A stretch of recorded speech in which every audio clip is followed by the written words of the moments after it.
বন্ধুরা আসসালামু আলাইকুম। আশা করি আপনারা সবাই ভালো আছেন। আমি আলমগীর টেক বিডির পক্ষ থেকে আপনাদেরকে স্বাগত জানাচ্ছি। আজকে আমি এখানে দেখতে পাচ্ছেন যে ফেসবুকটা আমার কালো, ডার্ক মোড। এই ডার্ক মোড সেটিংস নিয়ে আপনাদের সঙ্গে কথা বলবো। বন্ধুরা, এটা ডেস্কটপের ডার্ক মোড নিয়ে আমি আপনাদের সাথে কথা বলবো। এটা মোবাইল ইউজ নয়। তো এখানে দেখতে পাচ্ছি যে আমি আমার আইডিতে লগ ইন অবস্থায় আছি। তো ডার্ক মোড কীভাবে সেটিং করতে হবে সেই বিষয়টি নিয়ে চলুন বন্ধুরা আমরা এই সেটিংটা দেখে আসি।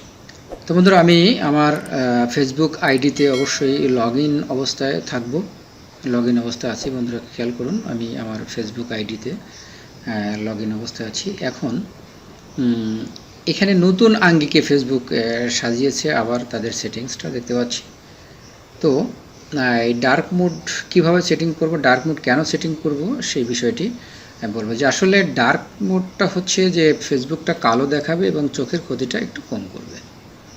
এখানে দেখুন সাদা ফেসবুক দেখাচ্ছে আমাদের, চোখের একটু হালকা হলেও চোখের কিছুটা ক্ষতি করে। তো ডার্ক মোড যদি থাকে তাহলে আমাদের চোখের ক্ষতিটা কম করবে। তো এখন কিভাবে আমরা সেটিংস করব সেই বিষয়টি চলুন বন্ধুরা দেখি। এখানে দেখুন আমার ছবিটি দেখতে পাচ্ছি, আমার নাম প্লাস ক্রিয়েট, অনেকগুলো বিষয় এখানে আছে। আমরা কিভাবে ক্রিয়েট করতে পারি, পোস্ট, গ্রুপ, বিভিন্নভাবে পেজ ক্রিয়েট করতে পারি। এগুলো নতুন অনেকগুলো সংযোজন করেছে ফেসবুক।